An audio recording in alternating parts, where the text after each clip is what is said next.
नमस्कार, सिटी न्यूजच्या बुलेटिनमध्ये प्रेक्षकांचं मनपूर्वक स्वागत आहे। आज दिनांक 27 जानेवारी 2026 वार मंगळवार। बातमीपत्राची सुरुवात करूया सुविचारमालेने। ध्येय व चिकाटी यशाची शिखरे सर केल्याशिवाय राहत नाही। आजचा सुविचार आपण बघितला। आता बघूया बातमीपत्रातील ठळक बातम्या।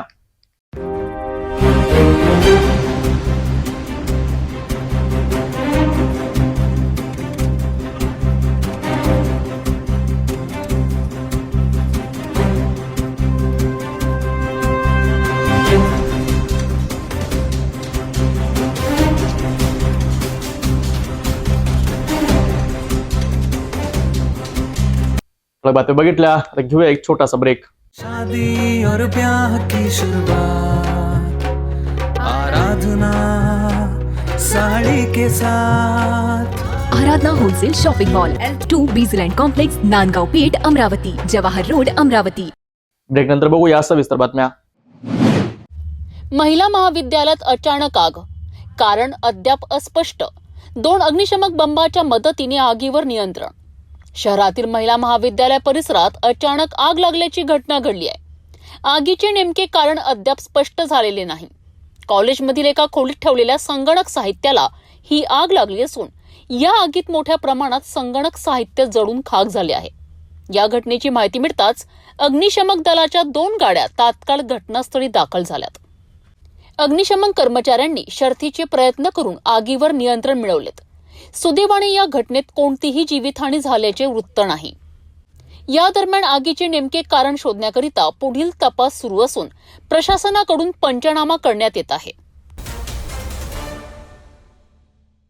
अमरावती शहरात मंगळवारी सकाळी तृतीयपंथीयांच्या 2 गटांमध्ये झालेल्या भीषण हाणामारीमुळे शहरात एकच खळबळ उडाली आहे। या घटनेत चाकू आणि तलवारीचा वापर झाल्याची माहिती समोर येत असून 3 ते 4 तृतीयपंथी गंभीर जखमी झालेत सांगण्यात येत आहे। या घटनेनंतर संतप्त गटाने राजकमल चौकात चक्काजाम आंदोलन करत आरोपींवर तात्काळ कारवाईची मागणी केली आहे। मंगळवार 27 जानेवारी रोजी सकाळच्या सुमारास अमरावती शहरात तृतीयपंथीयांच्या 2 गटांमध्ये जुन्या वादातून मोठ्या प्रमाणात हाणामारी झाली। या हाणामारी दरम्यान चाकू आणि तलवारीचा वापर झाल्याची धक्कादायक माहिती समोर आली आहे। या घटनेत 3 ते 4 तृतीयपंथी गंभीर जखमी झाले असून त्यांना उपचारासाठी रुग्णालयात दाखल करण्यात आले। या घटनेनंतर परिस्थिती आणखी चिघळली। एका गटाने दुसऱ्या गटाच्या मठाच्या परिसरात जाऊन वाहनाची तोडफोड केल्याची माहिती समोर आली आहे। यानंतर संतप्त तृतीयपंथी गटाने अमरावतीतील राजकमल चौकात चक्काजाम आंदोलन करत रास्ता रोखला। आंदोलनादरम्यान आरोपींवर तात्काळ गुन्हे दाखल करून अटक करण्याची जोरदार मागणी करण्यात आली। अचानक झालेल्या चक्काजाममुळे काही काळ वाहतूक पूर्णपणे ठप्प झाली होती। घटनेची माहिती मिळताच पोलीस घटनास्थळी दाखल झाले असून परिस्थिती नियंत्रणात आणण्यात आली आहे। सध्या या संपूर्ण प्रकरणाचा सखोल तपास सुरू असून दोषींवर कडक कारवाई केली जाईल असे पोलीस प्रशासनाकडून सांगण्यात आले आहे। परिस्थितीवर नियंत्रण मिळविण्यासाठी पोलिसांचा शहरात ठिकठिकाणी बंदोबस्त लावण्यात आला आहे। तृतीयपंथीयांच्या 2 गटांमधील हा वाद हिंसक वळणावर गेल्याने शहरात कायदा सुव्यवस्थेचा प्रश्न ऐरणीवर आला आहे। पोलिसांकडून तपास सुरू असून पुढील कारवाईकडे सर्वांचं लक्ष लागलं आहे। अमरावती शहरात पुन्हा एकदा तृतीयपंथीयांच्या 2 गटांमध्ये तणाव निर्माण झाला आहे। मंगळवार 27 जानेवारी रोजी गाडगेनगर पोलीस स्टेशन हद्दीतील आशियाड कॉलनी परिसरात तृतीयपंथीयांच्या 2 गटांमध्ये थेट तलवारीने हल्ला झाल्याची धक्कादायक घटना घडली आहे। या हल्ल्यात 3 ते 4 तृतीयपंथी गंभीर जखमी झाले असून घटनेनंतर शहरातील राजकमल चौकात चक्काजाम आंदोलन करण्यात आले। मंगळवार 27 जानेवारी रोजी सकाळच्या सुमारास अमरावती शहरातील गाडगेनगर पोलीस स्टेशन हद्दीतील आशियाड कॉलनी परिसरात तृतीयपंथीयांच्या 2 गटांमध्ये अचानक वाद उफाळून आला। या वादाचे रूपांतर थेट हिंसक हल्ल्यात झाले असून एका गटाने दुसऱ्या गटावर तलवारीने हल्ला केल्याचा आरोप करण्यात येत आहे। या हल्ल्यात 3 ते 4 तृतीयपंथी गंभीर जखमी झाले असून त्यांच्यावर खासगी रुग्णालयात उपचार सुरू आहेत। घटनेमुळे परिसरात मोठा गोंधळ निर्माण झाला होता। नागरिकांमध्ये भीतीचे वातावरण पसरले होते। या घटनेच्या निषेधार्थ तृतीयपंथीयांच्या एका गटाने राजकमल चौकात चक्काजाम आंदोलन केले। सकाळी झालेल्या हल्ल्याप्रकरणी कठोर कारवाई करण्यात यावी तसेच दोषींना तात्काळ अटक करावी अशी मागणी आंदोलनकर्त्यांनी केली। न्याय मिळाला नाही तर आत्मदहन करण्याचा इशाराही तृतीयपंथीयांनी पोलीस प्रशासनाला दिलाय। घटनेची माहिती मिळताच पोलिसांनी घटनास्थळी धाव घेत परिस्थिती नियंत्रणात आणली असून पुढील तपास सुरू आहे। जय श्री महाकाल, ओम नमो नारायण। मैं अमरावती शहर से गोपी भाई। कुछ दिनों पहले ये जिहादी किन्नरों ने हमारे मंदिर पे हमला किया था, नंगे होके नंगी तलवार लेके घुमाया। आज 11 बजे यही जिहादी किन्नर ममता, प्रिया श्रीवास, ये 5 शेगांव नाके पे मेरे 3 किन्नरों को हमला किया। किसी को यहाँ से फाड़ डाला, किसी को कहाँ लगा है, किसी को कुछ लगा, खुद जख्मी है, खुद ये दो तो सीरियस है। अभी के पुलिस प्रशासन क्या कर रहा है, इसके पहले भी मैंने कुछ बोला था, मेरे भी जान को धोखा है। आज हमको न्याय नहीं मिलेगा तो मैं राजकमल चौक पे मेरे 150 हिजड़े लेके आत्मदहन करने वाली हूँ। सध्या अमरावती शहरात तणावपूर्ण वातावरण असून पोलिसांकडून कडक बंदोबस्त ठेवण्यात आला आहे। या प्रकरणात पोलीस काय भूमिका घेतात आणि दोषीवर कोणती कारवाई होते याकडे सर्वांचं लक्ष लागलं आहे। महाराष्ट्र शासनाकडून महापालिका निवडणुकीतील विजयी उमेदवारांचे गॅजेट प्रसिद्ध झाल्यानंतर आता महापालिकेतील गटनेता निवडीसाठी राजकीय हालचालींना वेग आला आहे। निवडणुका संपल्यानंतर सभागृहात पक्षाची भूमिका प्रभावीपणे मांडण्याकरिता प्रत्येक पक्षाकडून गटनेत्याची निवड केली जाते। अमरावती महापालिकेतही विविध राजकीय पक्षांनी आपल्या गटनेत्याची घोषणा करण्यास सुरुवात केली आहे। महानगरपालिकेच्या निवडणुका संपन्न झाल्यानंतर सभागृहाच्या पक्षांची भूमिका, धोरणे आणि नगरसेवकांचा आवाज बुलंद करण्यासाठी गटनेत्यांची निवड अत्यंत महत्त्वाची मानली जाते। गटनेता हा पक्षाच्या सभागृहातील प्रमुख नेता असतो। पक्षातील सर्व नगरसेवकांचे समन्वय साधणे, धोरणात्मक निर्णय घेणे तसेच सभागृहात पक्षाच्या हिताचे निर्णय मांडणे ही जबाबदारी गटनेत्यावर असते। साधारणतः पक्षातील सर्व नगरसेवकांच्या एकमताने गटनेता निवडला जातो। अमरावती महानगरपालिकेत सध्या प्रमुख राजकीय पक्षांमध्ये गटनेता निवडीची प्रक्रिया सुरू आहे। युवा स्वाभिमान पक्षाकडून नाना आमले यांची अधिकृतपणे पक्षाचे गटनेता म्हणून नियुक्ती करण्यात आली आहे, तर राष्ट्रवादी काँग्रेस पक्षाचे अभ्यासू व्यक्तिमत्व म्हणून ओळख असलेल्या अविनाश माडेकर यांची गटनेता म्हणून निवड करण्यात आली आहे। दुसरीकडे शिवसेना शिंदे गटाच्या वतीने डॉक्टर राजेंद्र तायडे यांची अधिकृतपणे पक्षाचे गटनेते म्हणून नियुक्ती करण्यात आली आहे, तर AIMIMचे गटनेता म्हणून अब्दुल हमीद यांची नियुक्ती करण्यात आलेली आहे। दरम्यान उर्वरित राजकीय पक्षांकडूनही येत्या काही दिवसात आपापले गटनेते जाहीर करण्यात येणार असल्याची माहिती सूत्रांनी दिली आहे। एकूणच महापालिकेच्या सभागृहातील आगामी राजकारणाच्या दृष्टीने गटनेता निवड अत्यंत महत्त्वाची ठरणार असून उर्वरित पक्ष कोणाला संधी देणार याकडे सर्वांचं लक्ष लागलं आहे। अमरावतीतील महापालिकेच्या राजकारणाला आता वेग येताना दिसत आहे।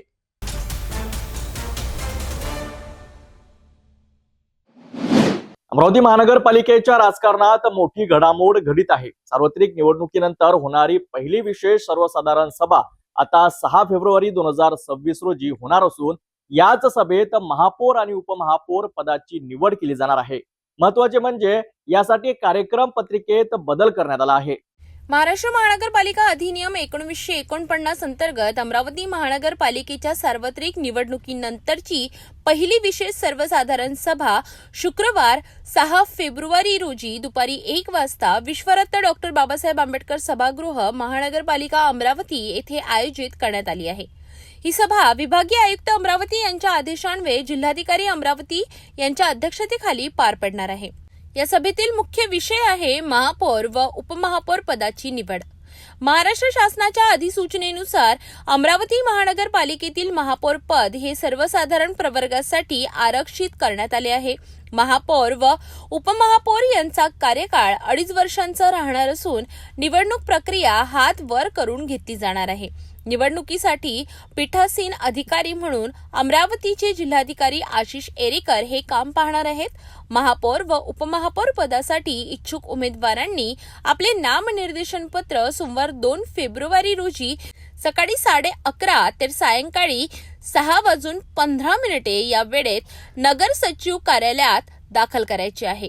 नामनिर्देशन पत्रांची छाननी सभेच्या सुरुवातीला केली जाणार असून उमेदवारी मागे घेण्यासाठी निश्चित नियमावली लागू असणार आहे।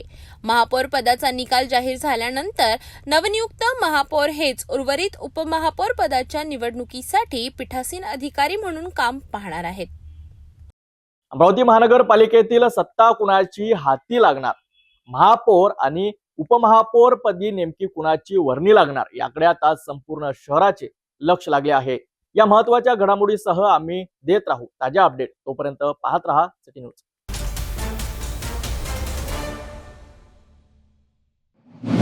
अमरावती शहर स्वच्छ, सुंदर आणि अतिक्रमण मुक्त करण्यासाठी महानगरपालिकेने कंबर कसली आहे. आज अमरावती महानगरपालिका आयुक्त सौम्या शर्मा चांडक यांनी शहरातील विविध भागांमध्ये प्रत्यक्ष पाहणी करत स्वच्छता, कचरा व्यवस्थापन आणि अतिक्रमणाबाबत कडक निर्देश दिले. शुक्रवार बाजार, सुंदरलाल चौक, मटन मार्केट, महादेव खोरी आणि ऑक्सिजन पार्क या भागांमध्ये त्यांनी पाहणी करून अधिकाऱ्यांना स्पष्ट सूचना दिल्यात. या पाहणीचा सविस्तर आढावा पाहूया या रिपोर्टमध्ये. शहर सुंदर, स्वच्छ आणि नागरिकांसाठी सुरक्षित ठेवण्यासाठी अमरावती महानगरपालिका प्रशासनाकडून सातत्याने उपाययोजना करण्यात येत आहेत. त्याच अनुषंगाने महानगरपालिका आयुक्त सौम्य शर्मा चांडक यांनी मंगळवारी शहरातील विविध ठिकाणी प्रत्यक्ष पाहणी केली. या पाहणी दरम्यान शुक्रवार बाजार, सुंदरलाल चौक, शुक्रवार बाजारातील मटन मार्केट, महादेव खोरी आणि ऑक्सिजन पार्क या महत्वाच्या ठिकाणांचा समावेश आहे. आयुक्तांनी परिसरातील स्वच्छता स्थिती, कचरा व्यवस्थापन, सार्वजनिक ठिकाणी असलेले अतिक्रमण आणि नागरिकांच्या सोयीसुविधांचा सखोल आढावा घेतला. सार्वजनिक ठिकाणी कचरा टाकणाऱ्या नागरिकांमुळे अस्वच्छता वाढत असल्याचे निदर्शनास आल्याने अशा नागरिकांवर कोणतीही तडजोड न करता कठोर कारवाई करण्याचे स्पष्ट आदेश आयुक्तांनी दिलेत. नियमांचे उल्लंघन करणाऱ्यांवर दंडात्मक कारवाई करत स्वच्छतेबाबत जनजागृती वाढविण्याचे निर्देशही त्यांनी यावेळी दिले. विशेषतः शुक्रवार बाजारातील मटन मार्केट परिसरात अतिक्रमणामुळे नागरिकांची मोठी गैरसोय होत असल्याचे दिसून आले. त्यामुळे येथील सर्व अनधिकृत अतिक्रमण तात्काळ हटविण्याचे आदेश आयुक्तांनी संबंधित अधिकाऱ्यांना दिलेत. भविष्यात पुन्हा अतिक्रमण होऊ नये यासाठी नियमित तपासणी आणि प्रभावी नियंत्रण ठेवण्याच्या सूचनाही यावेळी करण्यात आल्या. एकूणच अमरावती शहर स्वच्छ, सुंदर आणि अतिक्रमण मुक्त करण्यासाठी महानगरपालिका प्रशासन आक्रमक भूमिकेत असल्याचे या पाहणीतून स्पष्ट झाले आहे. नागरिकांनीही स्वच्छतेचे नियम पाळून महानगरपालिकाला सहकार्य करावे असे आवाहन आयुक्तांनी केले आहे. मराठी भाषा संवर्धन पंधरवड्यानिमित्त मणिबाई गुजराती हायस्कूलमध्ये विद्यार्थ्यांच्या सहभागातून भव्य ग्रंथदिंडीचे आयोजन करण्यात आले. मराठी भाषेचे महत्त्व अधोरेखित करत वाचन संस्कृतीचा जागर करण्याचा हा उपक्रम सर्वांचाच लक्ष वेधून घेणारा ठरला. मराठी भाषा संवर्धन पंधरवड्यानिमित्त मणिबाई गुजराती हायस्कूल येथे विविध उपक्रमांसह भव्य ग्रंथदिंडीचे आयोजन उत्साहात करण्यात आले. मराठी भाषेचे महत्त्व विद्यार्थ्यांच्या मनात रुजवणे, वाचन संस्कृती वाढविणे आणि ग्रंथप्रेम निर्माण करणे हा या उपक्रमाचा मुख्य उद्देश होता. या ग्रंथदिंडीत विद्यार्थ्यांनी विविध मराठी साहित्यिकांची पुस्तके, संत साहित्य, काव्यसंग्रह तसेच प्रेरणादायी ग्रंथ हातात घेऊन शिस्तबद्ध पद्धतीने सहभाग नोंदविला. मराठी भाषा आमची शान आणि वाचा, विचार करा आणि पुढे चला अशा घोषणांनी संपूर्ण परिसर दुमदुमून गेले. ग्रंथदिंडीच्या पूजनाने कार्यक्रमाची सुरुवात करण्यात आली. टाळ मृदंगाच्या गजरात अभंग, ओव्या सादर करीत मणिबाई गुजराती हायस्कूलच्या बालवारकऱ्यांनी समाज मनामध्ये मराठी भाषेचे महत्त्व रुजविण्याचा प्रयत्न केला. यावेळी शाळेच्या मुख्याध्यापिका, उपमुख्याध्यापिका, पर्यवेक्षक, शिक्षकवृंद तसेच शिक्षकेतर कर्मचारी मोठ्या संख्येने उपस्थित होते. ग्रंथदिंडी दरम्यान विद्यार्थ्यांनी मराठी भाषेच्या संवर्धनाचा संदेश समाजापर्यंत पोहोचविला. मुख्याध्यापकांनी आपल्या मनोगतात मराठी भाषेचे सांस्कृतिक आणि शैक्षणिक महत्त्व स्पष्ट करत विद्यार्थ्यांना नियमित वाचनाची सवय लावण्याचे आवाहन केले. या उपक्रमामुळे विद्यार्थ्यांमध्ये मराठी भाषेबद्दल अभिमान आणि आपुलकीची भावना निर्माण झाल्याचे चित्र पाहायला मिळाले. कार्यक्रमाच्या यशस्वी आयोजनासाठी शिक्षक वृंद आणि विद्यार्थ्यांचे विशेष सहकार्य लाभले. मराठी भाषेचा अभिमान जपत वाचन संस्कृतीचा संदेश देणारी ही ग्रंथदिंडी निश्चितच प्रेरणादायी ठरली. मराठी भाषा संवर्धनासाठी असे उपक्रम सातत्याने राबविले जावेत हीच अपेक्षा. अमरावती महानगरपालिकेच्या वतीने राष्ट्रपिता महात्मा गांधी यांच्या पुण्यतिथीनिमित्त शुक्रवार दिनांक 30 जानेवारी रोजी शहीद दिन पाळण्यात येणार आहे. या निमित्ताने शहीदांना श्रद्धांजली अर्पण करण्यात येणार असून नागरिकांसाठी मौन पाळण्याचे आवाहन करण्यात आले आहे. 30 जानेवारी हा दिवस संपूर्ण देशात शहीद दिन म्हणून पाळला जातो. याच दिवशी राष्ट्रपिता महात्मा गांधी यांची पुण्यतिथी असून हा दिवस हुतात्मा दिन म्हणून ओळखला जातो.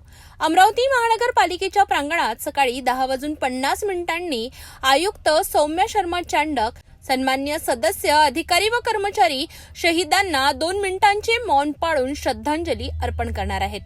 शहरातील नागरिकांनी देखील या राष्ट्रीय कर्तव्यामध्ये सहभागी व्हावे यासाठी महानगरपालिकेच्या वतीने सकाळी 10:59 मिनिटे ते 11 वाजेपर्यंत मौन पाळण्याची सूचना देण्यासाठी सायरन वाजविण्यात येणार आहे. तसेच मौन समाप्तीसाठी 11:02 ते 11:03 या वेळेत पुन्हा सायरन वाजविण्यात येणार आहे. दरम्यान सायरनची पूर्वतयारी व चाचणी गुरुवारी 29 जानेवारी रोजी सकाळी 7 ते 7:30 या वेळेत घेण्यात येणार आहे. ही माहिती अमरावती महानगरपालिकेच्या प्रसिद्धी पत्रकाद्वारे देण्यात आली. शहीद दिनानिमित्त प्रत्येक नागरिकाने 2 मिनिटाचे मौन पाळून देशासाठी बलिदान देणाऱ्या हुतात्म्यांना श्रद्धांजली अर्पण करावी असे आवाहन अमरावती महानगरपालिकेच्या वतीने करण्यात आले आहे. बडनेरातील राजेश्वर युनियन हायस्कूलमध्ये वार्षिक स्नेहसंमेलन मोठ्या उत्साहात पार पडले.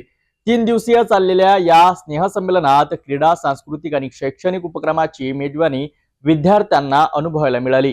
विशेष म्हणजे नाळ फेम बालकलाकार श्रीनिवास पोकळे आणि टकाटक 2 फेम अभिनेत्री कोमल बोडखे यांच्या उपस्थितीमुळे कार्यक्रमाला वेगळीच रंगत आली.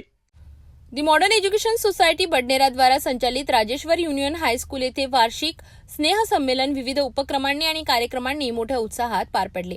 3 दिवस चाललेल्या स्नेहसंमेलनात खो खो, लंगडी, निंबू चमचा रेसिंग, 3 पायांची शर्यत अशा विविध क्रीडा स्पर्धांचे आयोजन करण्यात आले होते. त्यासोबतच विज्ञान प्रदर्शनी, पुष्प प्रदर्शनी, डिश डेकोरेशन, हस्तकला स्पर्धा, रांगोळी स्पर्धा, नृत्य स्पर्धा अशा अनेक कलात्मक व शैक्षणिक उपक्रमांनी कार्यक्रमात रंग भरला. तसेच यावेळी माजी विद्यार्थी मेळाव्याचे आयोजन करण्यात आले होते, ज्यामुळे जुन्या आठवणींना उजाळा मिळाला. विद्यार्थ्यांचा उत्साह द्विगुणित करण्यासाठी नाळ चित्रपटातील बाल कलाकार श्रीनिवास पोकळे यांनी विशेष उपस्थिती लावली होती. त्यांनी आपल्या चित्रपटसृष्टीतील प्रवासाची माहिती देत चित्रपटातील काही संवाद सादर केले. तसेच आई मला खेळायला जाऊ दे ना हे लोकप्रिय गीत सादर करून विद्यार्थ्यांना मंत्रमुग्ध केले. तर टकाटक 2 फेम अभिनेत्री कोमल बोडके यांनी लल्लाटी भंडार या गीतावर सादर केलेल्या नृत्याने कार्यक्रमात रंगत आणली आणि उपस्थितांची जोरदार दाद मिळविली. एकूणच विद्यार्थ्यांच्या सर्वांगीण विकासासाठी अशा उपक्रमाचे आयोजन महत्त्वाचे असून राजेश्वर युनियन हायस्कूलचे हे स्नेहसंमेलन विद्यार्थ्यांसाठी अविस्मरणीय ठरले आहे. क्रीडा, कला, संस्कृती आणि शिक्षणाचा सुंदर संगम असलेले हे स्नेहसंमेलन विद्यार्थ्यांसाठी प्रेरणादायी ठरले. अमरावती शहरातील ऐतिहासिक जवाहर गेट येथे 77वा प्रजासत्ताक दिनानिमित्त काँग्रेस कमिटी अमरावतीच्या वतीने भव्य ध्वजारोहण सोहळ्याचे आयोजन करण्यात आले होते. या सोहळ्यात काँग्रेस पक्षाचे अनेक मान्यवर पदाधिकारी मोठ्या संख्येने उपस्थित होते. अमरावती शहराच्या ऐतिहासिक व धार्मिक महत्त्व असलेल्या जवाहर गेट येथे 77व्या प्रजासत्ताक दिनानिमित्त काँग्रेस कमिटी अमरावतीच्या वतीने ध्वजारोहण करण्यात आले. यावेळी खासदार बळवंत वानखडे, माजी आमदार यशोमती ठाकूर, ग्रामीण जिल्हाध्यक्ष बबलू देशमुख, माजी आमदार डॉ. सुनील देशमुख, माजी महापौर मिलिंद चिमोटे, नवनियुक्त नगरसेवक विलास इंगोले, शहराध्यक्ष बबलू शेखावत यांच्यासह काँग्रेसचे अनेक पदाधिकारी व कार्यकर्ते उपस्थित होते. ध्वजारोहणानंतर उपस्थित सर्व मान्यवरांना पुष्पगुच्छ देऊन सन्मान करण्यात आला. यानंतर राष्ट्रध्वजाला मानवंदना अर्पण करत राष्ट्रगीत गायन करण्यात आले. प्रजासत्ताक दिनाचे औचित्य साधत संपूर्ण परकोटाला अखंड तिरंगा लावून सजविण्यात आले होते. परिसर देशभक्तीच्या घोषणांनी दुमदुमून गेला होता. या सोहळ्यातून लोकशाही मूल्ये, संविधानाचा सन्मान आणि राष्ट्रीय एकतेचा संदेश देण्यात आला. अमरावतीच्या ऐतिहासिक जवाहर गेटवर पार पडलेल्या या ध्वजारोहण सोहळ्यामुळे प्रजासत्ताक दिनाचा उत्साह द्विगुणित झाला असून संविधान व देशप्रेमाचा संदेश नागरिकांपर्यंत पोहोचविण्यात आला आहे. भातकुली तालुक्यात सुरू असलेल्या निम्नपेढी प्रकल्पातील भिंत कोसळल्याची माहिती काही दिवसांपूर्वी संपूर्ण जिल्हाभर पसरली होती. मात्र आता या संपूर्ण प्रकरणावर प्रशासनाकडून अधिकृत खुलासा समोर आला आहे. नेमकं हे प्रकरण काय आहे? भिंत कोसळली की पाडण्यात आली? पाहूया सविस्तर रिपोर्टमध्ये. भातकुली तालुक्यातील निम्नपेढी प्रकल्पामध्ये सुरू असलेल्या कामादरम्यान भिंत कोसळल्याची माहिती काही दिवसांपूर्वी मोठ्या प्रमाणावर पसरली होती. या घटनेमुळे शेतकरी आणि नागरिकांमध्ये चिंतेचे वातावरण निर्माण झाले होते. मात्र या संपूर्ण प्रकरणाचा आता अधिकृत खुलासा समोर आला आहे. कार्यकारी अभियंता एम इंगळे यांनी दिलेल्या माहितीनुसार सदर भिंत कोसळलेली नसून ती नवीन निविदा प्रक्रियेचा भाग म्हणून काढण्यात येत आहे. त्यांच्या म्हणण्यानुसार जुन्या भिंतीऐवजी त्या ठिकाणी नवीन व मजबूत भिंत उभारण्यात येणार आहे. या कामाची पाहणी 26 जानेवारी रोजी जिल्हाधिकारी आशिष एरेकर यांनी स्वतः केल्याची माहिती त्यांनी दिली. या प्रकरणात शेतकरी व नागरिकांमध्ये चुकीचा संदेश पसरविण्यात येत असल्याचे स्पष्ट करत कोणतीही गैरसोय होणार नसल्याचे कार्यकारी अभियंत्यांनी सांगितले. जी न्यूज लोकांनी प्रसिद्ध केलेली आहे, चॅनलला दिलेली आहे, पेपरला दिलेली आहे, स्थानिक जे बाशिवाडीचे जे काही आहे आणि अविनाश संके, मानकर आणि गौतम खंडारे या लोकांनी जे चुकीचे न्यूज पसरवलेले आहे, समजुतीमुळे झालेली आहे, हे तांत्रिक बाब आहे. त्या कामासाठी जे काही आम्हाला नवीन निविदा काढलेली आहे, ती निविदा याच्यासाठी काढण्यात आलेली आहे की धरणाची जी भिंत आहे, धरणाची भिंत म्हणजे कॉन्क्रीटची संधानकाची भिंत आहे, वरचं टॉप 1.5 मीटरचं आहे, ती मला 50 मीटर करायची आहे. धरण सुरक्षा वगैरे ज्या काही गोष्टी असतात त्यातून ते तयार झालेलं काम आहे. आणि धरणामध्ये पाणी भरण्याच्या आधी जे काही आपल्याला सुरक्षा किंवा उपाययोजना करायच्या असतात त्या सर्व करून घ्याव्या लागतात. त्या अनुषंगाने हे जे बांधकाम काढलेलं आहे आणि जमिनीपासून आतमध्ये साधारणतः 17 ते 18 मीटर आतमध्ये खोल जायचं आहे. त्या अनुषंगाने त्याप्रमाणे आजूबाजूचं सर्व मटेरियल काढावं लागतं. ते बांधलेलं जे जुनं काही अर्थवर्क होतं, जे मातीकाम होतं, ते आम्ही स्वतः काढतो आहे, तो या कामाचा भाग आहे. त्या अनुषंगाने तिथे JCB सर्व नवीन कंत्राटदाराच्या दिनांक 7 जानेवारीपासून त्याने काम सुरू केलेलं आहे. ते काम तो करीत आहे आणि तो दिलेल्याप्रमाणेच ते की मातीकाम त्यांनी काढून घेतलेलं आहे. परंतु काही ह्या जे संबंधित जे 3 लोक सध्या आहेत आणि एक दुर्गे म्हणून त्याच्यात आलेले आहे, नवीन भर पडलेले आहे, त्यांना असं वाटतं का बाई हे चुकीचं काम आहे. हे चुकीचं काम नाही आहे. एक तर त्यांनी माझ्याशी संपर्क साधला असता तर मी त्यांना समजून सांगितलं असतं की ह्या नवीन निविदेच्या नवीन टेंडरच्या कामाचा तो भाग आहे. हा जो गैरसमज जो पसरवलेला आहे, लाभधारक शेतकरी आहे, बुडी क्षेत्रातले माझे प्रकल्पग्रस्त आहे, या सर्वांना जो चुकीचा संदेश गेलेला आहे, यासाठी आज मी प्रसारमाध्यमाकडे ही माझी स्वतःची आज एक कार्यकारी अभियंता म्हणून मी हे तुम्हाला लवकर सर पावसाळा सुरू होणार आहे. या सर्वात महत्त्वाचं म्हणजे हे संरक्षक भिंत नाही आहे. ही त्या जे सांडवा म्हणतात त्याला इंग्लिशमध्ये स्पिलवे म्हणतात, त्याच्याशी एक संलग्न पार्ट आहे. जो पार्ट आहे जुन्या काळामध्ये जे की होतं बरंचसं जुनं डिझाईन आहे, त्यावेळेस मॅन्युअल डिझाईन असायचे. आता नवीन संगणक आलेले आहे, त्या अनुषंगाने नवीन त्याच्यामध्ये सुधारणा केल्या जातात. त्या अनुषंगाने हे काम सुरू आहे आणि ते काम अति तात्काळ पूर्ण करून आणि जे की जुनं अर्थ आहे जेवढं काढायचं तेवढं काढून नव्यानं आम्ही ते तयार करणार. आणि हा जो विषय आहे, हा विषय जो काही चालू आहे सध्या प्रसारमाध्यमामध्ये, हा तात्काळ नियंत्रणामध्ये आणण्यासाठी सर्वांनी प्रयत्न करावे अशी माझी विनंती आहे. भिंत कोसळल्याच्या चर्चांवर प्रशासनाने पूर्णविराम दिला असून हे काम नियोजनबद्ध पद्धतीने सुरू असल्याचे स्पष्ट झाले आहे. निम्नपेढी प्रकल्पाचे काम पावसाळ्याआधी पूर्ण होणार असल्याने शेतकऱ्यांना दिलासा मिळाला आहे. बडनेरा जंक्शनवर मंगळवारी सकाळी प्रवाशांच्या सुरक्षेचा गंभीर प्रश्न पुन्हा एकदा ऐरणीवर आला आहे. विदर्भ सुपरफास्ट एक्सप्रेसमध्ये चैन खेचण्याचा प्रकार घडून प्रवाशांचा जीव धोक्यात आला असून रेल्वे प्रशासनाच्या सुरक्षेवर मोठे प्रश्नचिन्ह निर्माण झाले आहेत. नेमकं काय घडलं पाहूया सविस्तर रिपोर्टमध्ये. मंगळवारी सकाळी सुमारे 5:55 बडनेरा जंक्शन रेल्वे स्टेशनवरील प्लॅटफॉर्म क्रमांक 1 वर विदर्भ सुपरफास्ट एक्सप्रेसमध्ये धक्कादायक प्रकार घडला. एका अज्ञानी व्यक्तीने अचानक चैन खेचून गाडी रोखण्याचा प्रयत्न केला. या प्रकारामुळे सुपरफास्ट गाडी सुमारे 10 मिनिटे उशिराने रवाना झाली.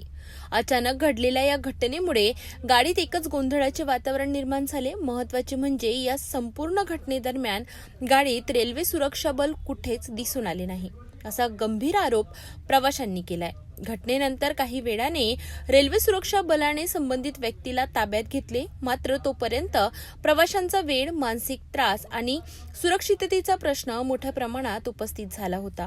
दरम्यान स्लीपर कोचमध्ये प्रचंड गर्दी पाहायला मिळाली. आरक्षण केलेल्या प्रवाशांनाही बसायला जागा नसल्याने रिझर्वेशनचा काहीही उपयोग झालेला नाही, अशी संतप्त प्रतिक्रिया प्रवाशांनी व्यक्त केली. आरक्षण असूनही उभ्याने प्रवास करावा लागतो आणि गाडीमध्ये सुरक्षा नाही, ही प्रवाशांची थेट फसवणूक आहे, असा संतप्त सवाल प्रत्येक प्रवाशांनी उपस्थित केला. या घटनेमुळे रेल्वे प्रशासनाच्या सुरक्षा व्यवस्थेवर पुन्हा एकदा गंभीर प्रश्न उपस्थित झाले आहेत. सुपरफास्ट गाडी चैन खेचण्यासारखी घटना घडणे ही अत्यंत गंभीर बाब असून प्रवाशांच्या सुरक्षिततेसाठी रेल्वे प्रशासनाने तात्काळ ठोस उपाययोजना करण्याची गरज आहे, अन्यथा भविष्यात याचे गंभीर परिणाम भोगावे लागू शकतात.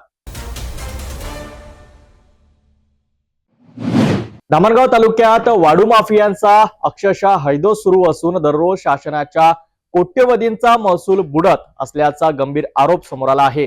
आयोजित पत्रकार परिषदेत माजी आमदार वीरेंद्र जगताप यांनी पुराव्यानिशी वाळू माफियांच्या अवैध कारवायांचा पर्दाफाश केला आहे. धामणगाव तालुक्यातील विविध नदी पात्रांमध्ये वाळू माफियांनी खुलेआम अवैध उत्खनन सुरू केले आहे. दररोज सुमारे 100 ट्रॅक्टरद्वारे वाळूची बेकायदेशीर वाहतूक होत असून यामुळे शासनाचा सुमारे 50 लाख रुपयांचा महसूल दररोज बुडत असल्याचा आरोप करण्यात आलाय. आयोजित पत्रकार परिषदेत माजी आमदार वीरेंद्र जगताप यांनी या गंभीर प्रकरणाची माहिती पुराव्यासह माध्यमांसमोर मांडली. बोरगाव निस्ताने येथील रेती घाट सन 2025-26 या कालावधीसाठी जिल्हाधिकाऱ्यांच्या आदेशाने मंजूर असून संबंधित लिलावधारकांशी करारही करण्यात आला आहे. मात्र प्रत्यक्षात वाळू धोरणातील अटी व शर्तीचे उल्लंघन करत उघडपणे अवैध उत्खनन सुरू असल्याचा आरोप करण्यात आलाय. सायंकाळी व रात्रीच्या वेळी परवानगी नसतानाही रेती वाहतूक सुरू असून सक्शन पंप, बोटी व तारफच्या सहाय्याने खोल नदीपात्रात पाण्याखालील वाळू उपसा करत असल्याचे सांगण्यात आले. रॉयल्टी पास हे केवळ नावापुरते असल्याचेही सांगण्यात आले. घाट परिसरात गोळीबाराची घटना घडल्याने संपूर्ण भागात दहशतीचे वातावरण निर्माण झाले आहे. या प्रकरणात तात्काळ कठोर कारवाई करण्याची मागणी माजी आमदार वीरेंद्र जगताप यांनी केली आहे. धामणगाव रेल्वे तालुक्यामधल्या बोरगाव निस्ताने आणि गोकुळसरा घाटाचा शासकीय हरवास झाल्यानंतर शासकीय नियमाप्रमाणे अटी शर्तीप्रमाणे घाट मालक रेतीचा उपसा न करता सगळे यांत्रिक पद्धतीनं सक्शन पंप, बोटी, तराफे आणि रॉयल्टी पासेस न देता याची अवैध वाहतूक रात्री संध्याकाळी 7 नंतर ते सकाळी 5 वाजेपर्यंत सुरू असते. आणि महसूल प्रशासन, पोलीस प्रशासन गावातल्या एखाद्या लहानशा ट्रॅक्टरवाल्यानं रेती नेली घरकुलासाठी, मुरुम नेला घरातल्या अंगणात टाकायसाठी, तर 50,000 रुपये मुरुमवाल्याला दंड, स्वतःच्या शेतीतला मुरुम काढून नेला तर त्याला 50,000 रुपये दंड, ट्रॅक्टरची जप्ती, 1.5 लाख रुपये रेतीवाल्याला दंड, त्याच्या ट्रॅक्टरची जप्ती. हे होत असताना रोजचे 100 ते 150 ट्रक अवैधरित्या रेतीचे पोलिसांच्या नाकासमोर टिचून जात असताना महसूल प्रशासनाला वारंवार कळवून कलेक्टर, कमिशनर, SP, तहसीलदार, SDO यांना जिओ टॅगिंग करून त्याच्या व्हिडिओग्राफी पाठवून सुद्धा कारवाई होत नाही. आणि म्हणून ही आजची पत्रकार परिषद आहे. त्यामध्ये प्रशासन काही समाविष्ट आहे? प्रशासन समाविष्ट आहेच. प्रशासनाला हप्ते जातात. ज्या ज्या भागातून हे रात्रीचे ट्रक पास होतात त्या सगळ्या तहसीलदारांना, सगळ्या ठाणेदारांना हप्ता मिळतो, प्रचंड पैसे मिळतात. वाळू माफियांच्या या खुलेआम चाललेल्या कारवाईवर प्रशासन कधी कारवाई करणार? दररोज कोट्यवधींच्या महसूल चोरीकडे शासन दुर्लक्ष करणार का? या प्रकरणावर प्रशासनाची भूमिका काय असेल हे पाहणं महत्वाचं ठरेल. नागपूरमध्ये नशेच्या अवस्थेत असलेल्या एका होमगार्ड जवानाने अवघ्या 13 वर्षीय अल्पवयीन मुलीशी भर रस्त्यात अश्लील छेडछाड केल्याचा गंभीर प्रकार उघडकीस आला आहे. या प्रकरणी पोलिसांनी तात्काळ कारवाई करत आरोपीला अटक केली असून त्याच्यावर पोक्सो कायद्याअंतर्गत गुन्हा दाखल करण्यात आला आहे. प्राप्त माहितीनुसार ही घटना नागपूरच्या पाचपावली पोलीस ठाणे हद्दीत घडली आहे. ट्युशन आटपून घरी परतणारी इयत्ता 9वीतील शिकणारी अवघी 13 वर्षांची अल्पवयीन मुलगी या घटनेची बळी ठरली. दरम्यान आरोपीने भर रस्त्यात मुलीला अडवून तिच्याशी अश्लील वर्तन केले. घाबरलेली मुलगी कशीबशी घरी पोहोचली आणि तिने संपूर्ण प्रकार आपल्या कुटुंबियांना सांगितला. मुलीच्या पालकांनी हिंमत दाखवत क्षणाचाही विलंब न करता पाचपावली पोलीस ठाण्यात तक्रार दाखल केली. तक्रार मिळताच पोलिसांनी तात्काळ कारवाई करत आरोपीला अटक केली. अटक करण्यात आलेल्या आरोपीचे नाव नौशाद अय्यूब कुरेशी, वय वर्ष 35 असून तो पेशाने होमगार्ड जवान असल्याची माहिती आहे. प्राथमिक तपासात आरोपीने घटनेच्या वेळी दारूच्या नशेत असल्याचे स्पष्ट केले आहे. पोलिसांनी आरोपी विरुद्ध छेडछाड संबंधी कलमे तसेच पॉक्सो कायद्याच्या कडक कलमांखाली गुन्हा दाखल केलाय. आरोपीला न्यायालयात हजर करण्यात आले असून पुढील तपास सुरू आहे. या घटनेमुळे परिसरात संतापाची लाट उसळली असून नागरिक आणि पालकांमध्ये भीतीचे वातावरण निर्माण झाले आहे. लहान मुलींच्या सुरक्षिततेचा प्रश्न पुन्हा एकदा ऐरणीवर आला आहे. बरोबर आहे. अल्पवयीन मुलगी ते बांगलादेश नाईक तलाव याच्या हनुमान मंदिरच्या परिसरात ते दांडपट्टा आणि कुस्ती याचा सराव करण्यासाठी ती घरी जात असताना त्याच एरियात राहणारा एक इसम त्याने मुलीला हात लावलं आणि छाती दाबली अशा फिर्यादीच्या रिपोर्टवरून आपण गुन्हा दाखल केला. तर आरोपी नौशाद कुरेशी याला ताब्यात घेऊन विचारपूस केली असता तो चूक कबूल केली आणि नशात केल्याचे त्यांनी सांगितलेले आहे. आरोपीला अटक करण्यात आलेली आहे, मान्य न्यायालयात पाठवण्यात येते. जे आरोपी आहे कोण आहे, काय काम न करायचा यापूर्वीचा रेकॉर्ड आहे का? नौशाद कुरेशी हा होमगार्डमध्ये काम करणार आहे. काल तो दारूच्या नशेत होता आणि हा कृत्य घडलेलं आहे, त्याच्याकडून चूक झालेली आहे आणि त्याला आम्ही अरेस्ट केलेली आहे.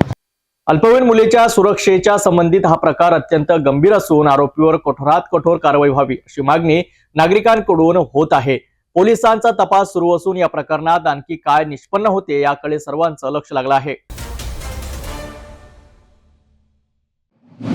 नागपूर शहरातील जुनी शुक्रवारी परिसरातून एक धक्कादायक आणि थरारक घटना समोर आली आहे. फक्त भिंत बांधण्याच्या वादातून हा प्रकार इतका चिघळला की तो थेट रक्तरंजिश हल्ल्यात बदलला. या घटनेत नाबालिग मुलीसह गर्भवती महिलेवरही धारदार शस्त्राने जीवघेणा हल्ला करण्यात आला आहे. नागपूरच्या जुनी शुक्रवारी परिसरात शेजारी राहणाऱ्या दोन कुटुंबांमध्ये भिंत बांधकामावरून वाद सुरू झाला.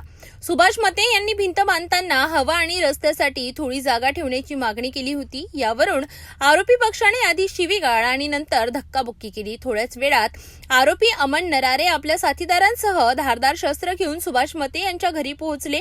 घराचं दार तोडून आत घुसत आरोपींनी थेट कुटुंबियांवर हल्ला चढविला. या हल्ल्यात सुभाष मते यांची पत्नी, 2 नाबालिग मुली आणि 2 महिन्यांची गर्भवती मुलगी गंभीर जखमी झाली. जखमींना तातडीने रुग्णालयात दाखल करण्यात आले.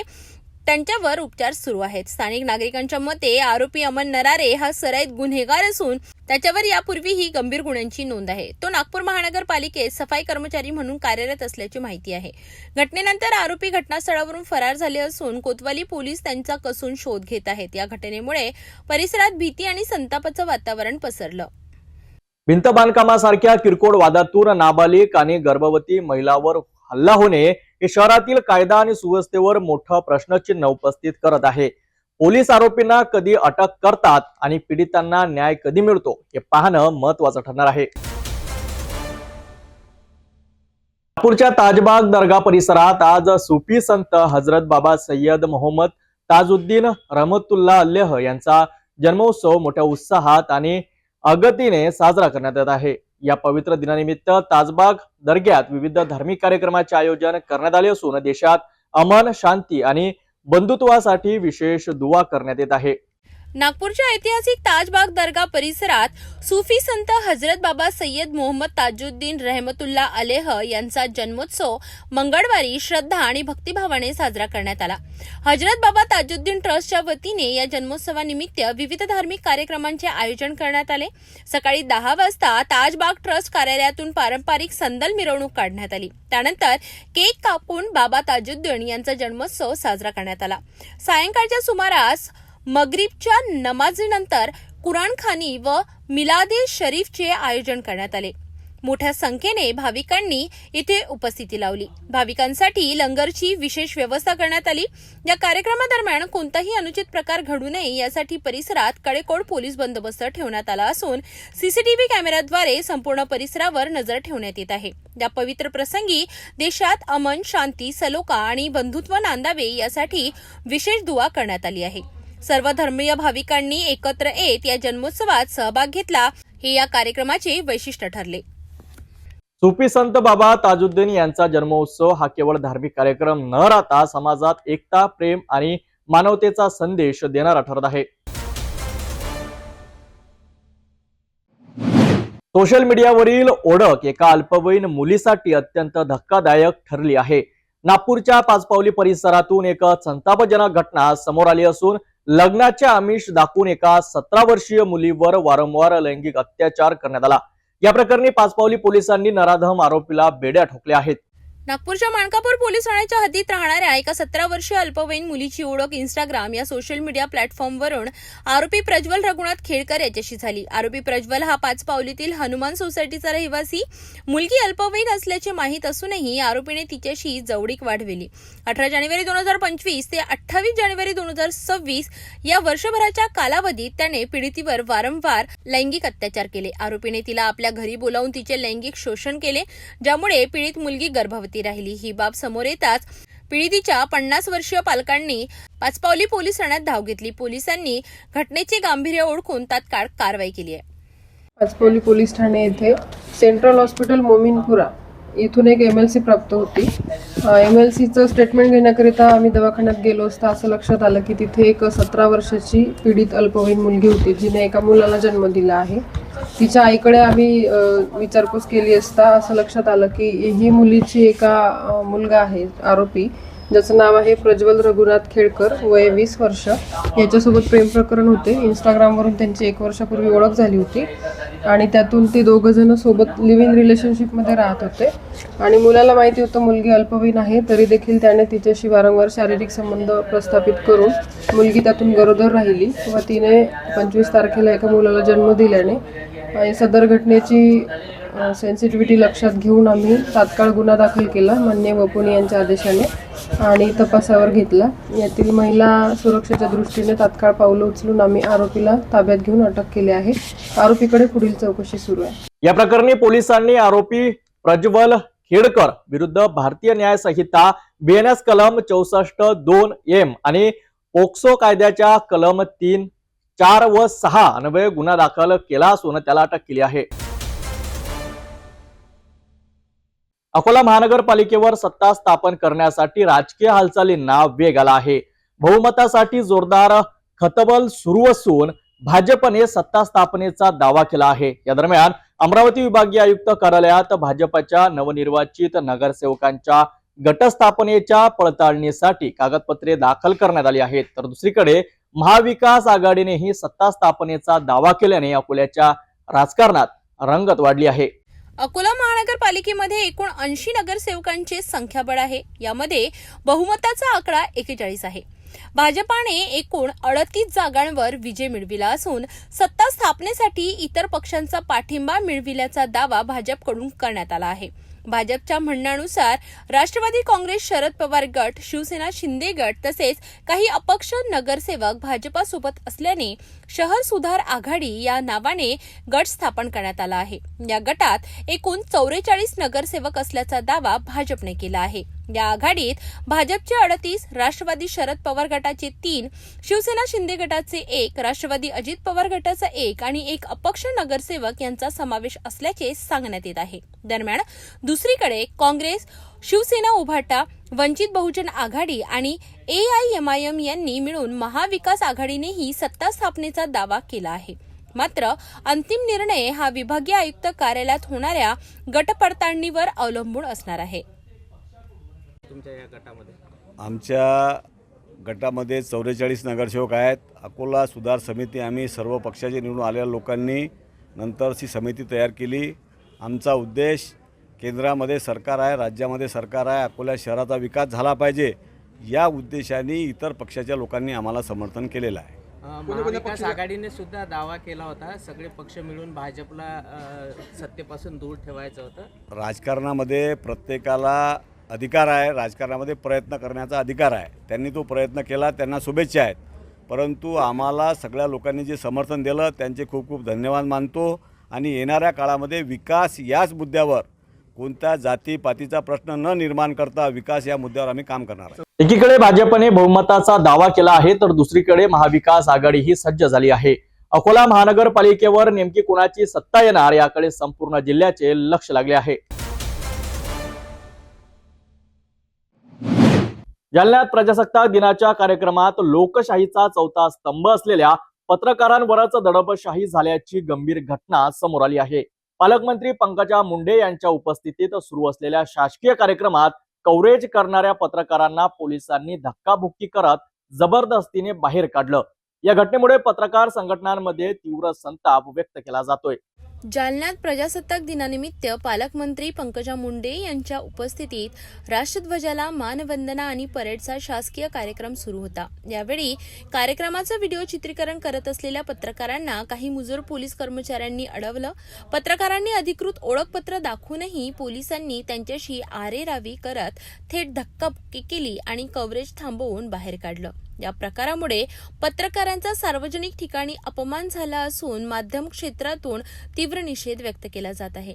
जिल्ह्यात गांजा, दारू, वाळू, मटका, गुटखा यांसारखे अवैध धंदे खुलेआम सुरू असताना, खून, दरोडे आणि मारामाऱ्या वाढत असताना कायदा सुव्यवस्था राखण्यात अपयशी ठरलेलं पोलीस प्रशासन पत्रकारांवरच दादागिरी करत असल्याचं चित्र पाहायला मिळालं. लोकशाहीचा आवाज दाबण्याचा हा प्रयत्न असून संबंधित पोलीस कर्मचाऱ्यांवर तात्काळ कारवाई करण्यात यावी अशी मागणी पत्रकार संघटनांनी केली आहे. प्रजासत्ताक दिनाचं आज आमचे सर्व इलेक्ट्रॉनिक मीडियाचे प्रतिनिधी या पालकमंत्र्यांच्या प्रोग्रामचं शूट करत होते.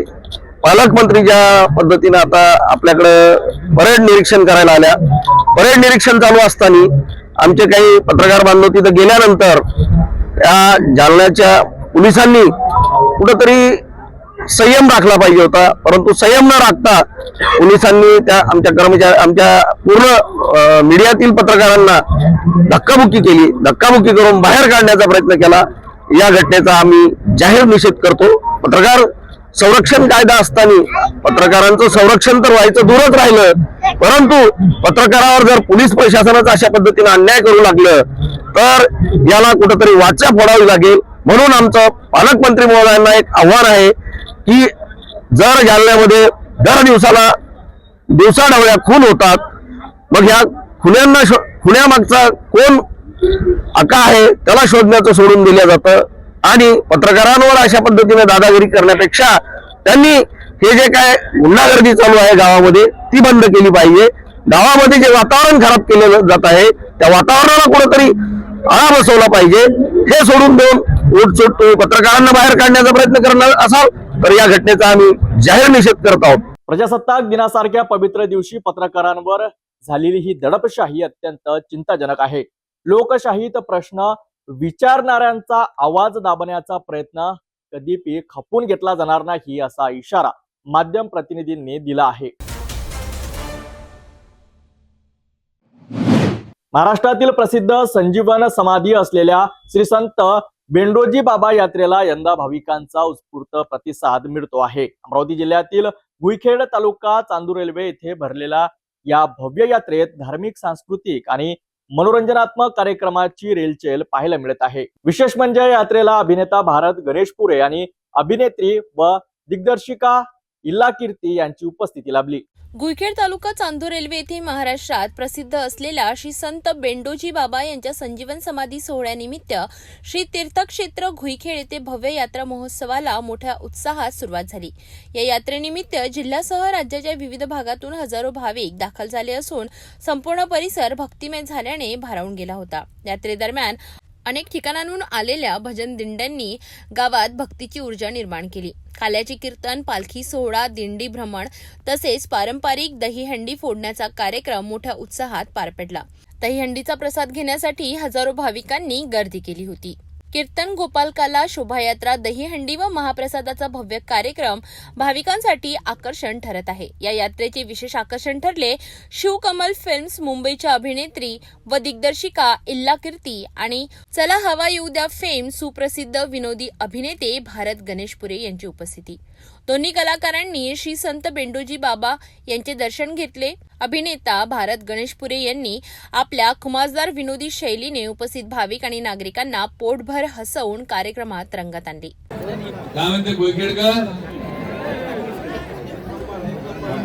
एक नंबर असणारच आहे. साक्षात बेंडोजी महाराजांची कृपा या गुईखेडवर आहे. त्याच्यामुळे कोरडवाहू जमीन असताना पण पाणी येऊन गेलं, रस्ता नसताना पण रस्ता येऊन गेला.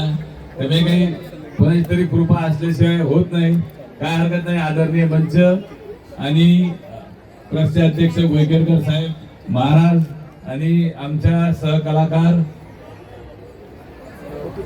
सहकलाकार तर आहेत, तर दिग्दर्शक पण आहेत. विलाकृती मॅडम ह्या सगळ्या इथं आलेल्या आहेत. आणि मग आता काय बोलावं काय नाही. हा माईक आता जनते आता खाली झाला यार. तर आजच्या दिवसाच्या तयाऱ्या करत असताना आमच्या सगळ्या महिला मंडळ गेल्या महिनाभरापासून विचार करून राहिले असतील की आज कोणती साडी घालावं, आज कोणती साडी घालावं, आणि सगळ्या कोणती साडी घालावं असं म्हणून नवऱ्याला परेशान करून सोडलं असं का ही चांगली दिसते का, ती चांगली दिसते का, ते चांगली दिसते. नवरे तर माहिती आहे तुम्हाला नवरे म्हणते हा कोणती बायको विचारलं ही चांगली दिसते का साडी? हा एकदम मस्त. मग थोड्या वेळानं दुसरी आणली, हे अरे हे तर मस्तच आहे. तिसरी आणली, हे तर मस्तच आहे. बायकाचा प्रॉब्लेम असा असते का कार्यक्रमाला जाव तू कोणती साडी नेसाव हा प्रॉब्लेम येऊन जाते. कारण सगळ्याच साड्या त्याला जुन्या वाटते, पण होळीच्या दिवशी घालायची म्हटलं तर सगळ्याच साड्या नवीन वाटते, कोणती खराब करावं असा प्रॉब्लेम त्याला पडते. या यात्रेदरम्यान 27 ते 28 जानेवारी भव्य जंगी शंकरपट होणार आहे, तर 30 जानेवारी रोजी गोत आंबील महाप्रसाद आयोजित करण्यात आला आहे. श्री संत बेंडोजी बाबा संस्थान ट्रस्ट घुईखेड आणि समस्त ग्रामस्थ मंडळींच्या सहकार्यामुळे ही यात्रा यशस्वीपणे पार पडत आहे. आणि दरवर्षीचा हा यात्रा महोत्सव असतो आपला घुईखेडचा. लोक हजारोच्या संख्येने या जिल्ह्यातून, बाहेर जिल्ह्यातून सुद्धा लोक येतात. आणि यावेळेला विशेषतः 2 अभिनेते जरी आणले असेल तर ते आमचे कुठेतरी मित्र आहे आणि त्यांचीसुद्धा आमच्या एका भावाचे फ्रेंड्स होत्या, त्यासुद्धा आहेत. आणि कुठेतरी आणण्यामागे त्यांचासुद्धा एक भावनिक होता, त्यांचंसुद्धा नातं या विदर्भाशी अमरावती जुळलं असल्यामुळे त्यांनासुद्धा इथे आज दर्शनासाठी आले. ते आपल्याशी सुद्धा, जरी ते अभिनेता असेल, पिक्चरमध्ये काम करत असेल, वेगवेगळ्या सिरियलमध्ये काम करत असेल, पण ते आपल्याशी संवाद साधायला, देवाचा खऱ्या अर्थानं बेंडोजी बाबाचा आशीर्वाद घ्यायला आलेले आहेत. मला सगळ्या भावी भक्तांना विनंती एवढीच आहेत कारण निश्चिततेनं महाराजाची प्रामाणिकपणे सेवा करा, त्याचं फळ आपल्याला निश्चित मिळेल. एवढीच मला आजच्या या यात्रा महोत्सवाच्या सगळ्यांना मनापासून, आपण इथे उपस्थित झालात सगळ्यांचं, या ट्रस्टचा अध्यक्ष वसंत घुईखेडकर म्हणून आपल्या सगळ्यांचं मनापासून स्वागत करतो, मनापासून आभार मानतो आणि थांबतो. धन्यवाद. घुईखेड येथील श्री संत बेंडोजी बाबा यात्रेने धार्मिक श्रद्धा, संस्कृती आणि मनोरंजन यांचा सुंदर संगम साधला आहे. भाविकांचा उत्स्फूर्त प्रतिसाद आणि कलाकारांची उपस्थिती यामुळे ही यात्रा अविस्मरणीय ठरत आहे. दादा पुन्हा एकदा आजच्या ठळक बातम्या.